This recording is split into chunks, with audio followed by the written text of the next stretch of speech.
What's up, guys? ClutchFan37 here. Sorry to make a video last week. I've been busy with schoolwork, lacrosse, as well as music stuff, concerts, playing music, things like that. I did buy myself a new guitar last week, so I spent kind of all last week on that portion of my life, which is music stuff and school, kind of away from lacrosse as much as I can. I like to do that here and there just because it kind of, I don't know, shifts my lifestyle a bit. But as many of you know, it is Breast Cancer Awareness Month, and every year I try to do something to help raise awareness as well as money for a foundation or two. 2 years ago, up at Grand Junction, I did Mesa Mesh stuff where all the profits were donated. We made $640 some dollars roughly. So I thought that was pretty cool considering I was a kid in his dorm room, living the college lifestyle as well as trying to make money. So that was great. Last year I did a couple dyed heads as well as sold all my stuff I didn't need, or I'd buy stuff from work and then sell it. And donate all that money, we made just over $2,400, which I thought was phenomenal. So this year I want to do or try and raise at least $3,000, if not more.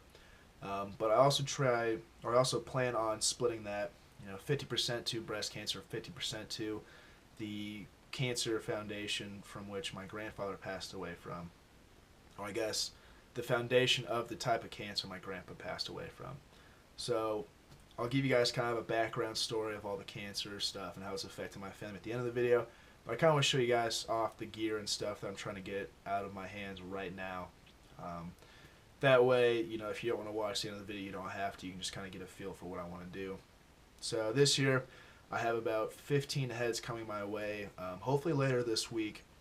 And I have all the vinyl ready, so I'm going to do a couple different designs of breast cancer awareness dye jobs on them to sell them off. Hopefully, I'm pushing for October 10th or 12th. That way you guys can have them for the last half of October and through November and whenever you want to use it. So that should be done early next week. I'll do a video on those as well. But until then, I do have a decent amount of gear I'm trying to get rid of, and all the profits made off of this stuff will go towards the cancer donation funds that I'm trying to put together. So I'll start off with shafts. I have a good amount of stuff here. First up, Evo Pro Diamond in blue. This is still, I guess, somewhat unreleased. Some places have them, some places are expecting them. But here's a chance to get one before anyone else and for a better price. Next, I have a black String King A7-150 shaft. Then we got a silver A7-150 shaft. All brand new. They just had tape on them, or did have tape on them, but I cleaned them up. STX Surgeon Scandium in black. Under Armour Sci-Tie, or they call it the Under Armour 1X shaft. I have a couple of these. Oh! Then we got an ECD carbon shaft in all white, brand new. Still has the tagging stuff on it. And then lastly, the Era Red Star Lacrosse Flexion shaft. Pretty cool shaft. I have a review of this coming up, but I figured, I have no use for it. I use strictly Under Armour sticks, so someone else can use that and get a kick out of it. Next, the heads for now, until the actual dyed ones show up. We have a Warrior Warp S mid pocket, very broken in, but still, it's still intact everywhere. Just uses for review purposes as well as shooting purposes. So that's up for grabs. My Young Gunner custom dyed stick. Young Gunner up top, black and gray elephant print, red, crosshairs throughout the thing, box pocket. Pretty cool.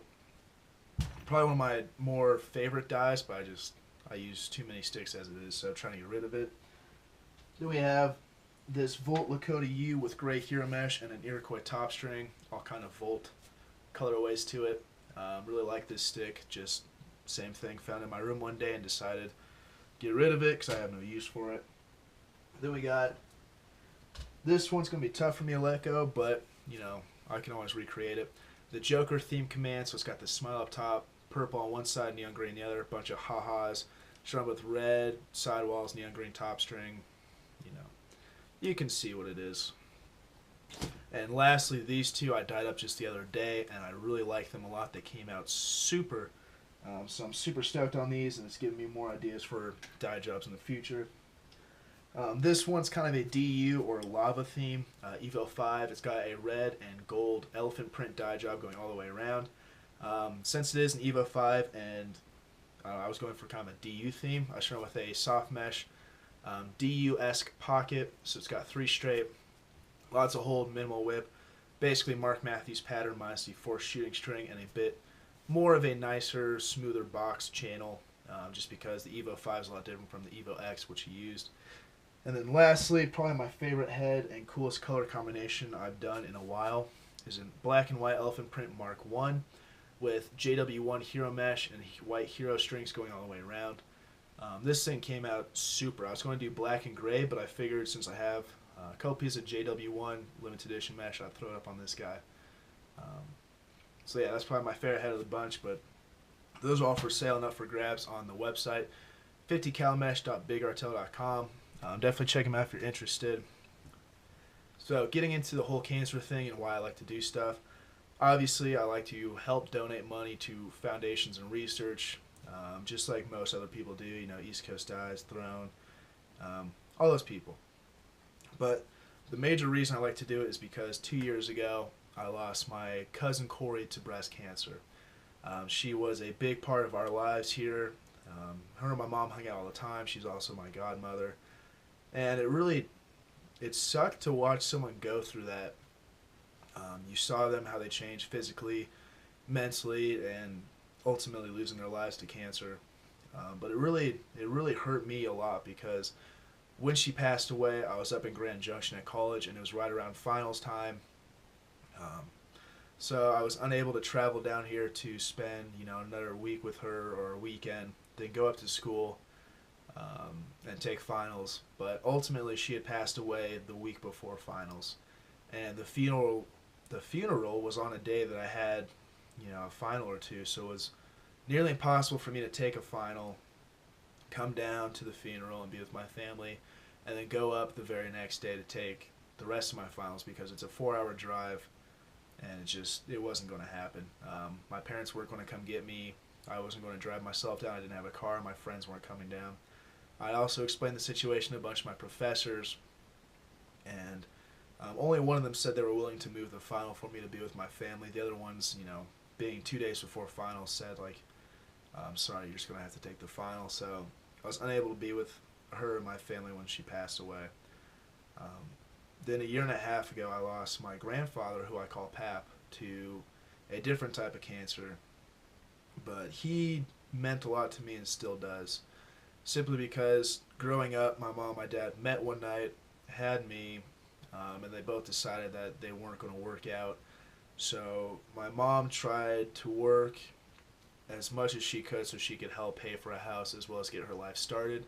My dad did the same thing but kind of stayed away for a while. I mean, I'd see him like once a weekend, but between ages of being born and 6 years old, you really don't remember that a whole lot. So my mom didn't have her own place yet or an apartment because my grandparents were kind enough to say, yes, you can stay with us until you have enough money to help pay for, a house or mortgage, whatever it was.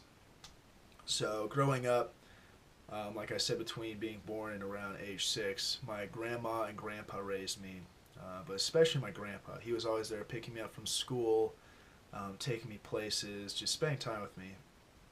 So I consider him my father figure. And he had battled cancer on and off for about 11 years, and eventually 2 years ago he finally passed away. And it really affected me because growing up, he had come to a couple of my lacrosse games, but once the cancer got to him, he wasn't able to come out in case of, having a slow immune system or a bad immune system. He couldn't afford to get sick. And in college, a lot of our games were at night, and it usually gets pretty cold in the first couple of months. So he was unable to come watch me play any college games. And I remember it very vividly, the day he passed away. I was living with my dad. I tried to mend that father-son relationship, but it never really caught on because once you're 19, 20 years old trying to rekindle a friendship with your dad, it just didn't work out with us. We're two very different people. But I got the call from my mom that night saying, like, yeah, he's going to pass away soon. If you don't want to come down to the hospital, we understand, but I just thought I'd let you know. So I went down and spent basically a day and a half straight in the hospital with him, and eventually watched him pass away, which really took its toll on me. Sorry, I'm getting choked up. But also that day we had a lacrosse tournament in the fall. It was 4 days after my birthday, which also kind of sucked. But I felt at peace because I'm not necessarily religious per se, but if for some reason or somehow he was able to watch me play that day, it just meant a lot to me because he was, I don't know, he never could watch me play lacrosse for about 8 years, but he finally is able to now per se. So with that being said, this is the head I dyed up personally that I'm going to be using the spring season to help pay homage to him and what he meant to me. So here's my command. It has a Superman logo up here with a P, stands for PAP. That's what we called him.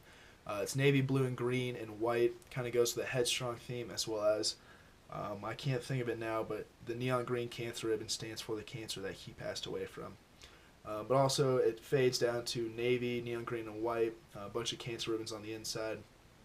So that's going to be using this spring to help pay homage to him, just because it still affects me this day. And then about a year ago, my other grandpa passed away, which was my stepdad's dad. So having both grandparents who live in the States pass away, or grandfathers pass away from cancer, not only affected my whole family, but it also affected the living situation because my mom had a dad who passed away, and then my stepdad did. So I don't know. I don't know what it's like to lose a dad, but living in a house where both your parents lose their dads, it's very different and heartbreaking. So that's why this year I plan on donating half the money we raise to a breast cancer awareness foundation, just because it's October, and the other half I want to donate to the type of cancer foundation that my grandpa Pat passed away from,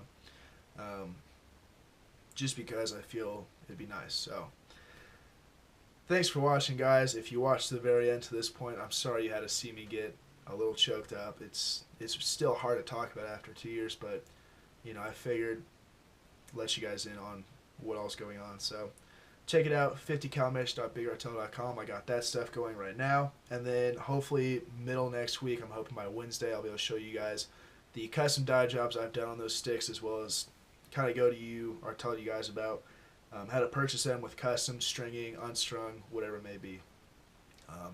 So thanks for watching, guys. Hopefully you bared with me through that, and see you next week.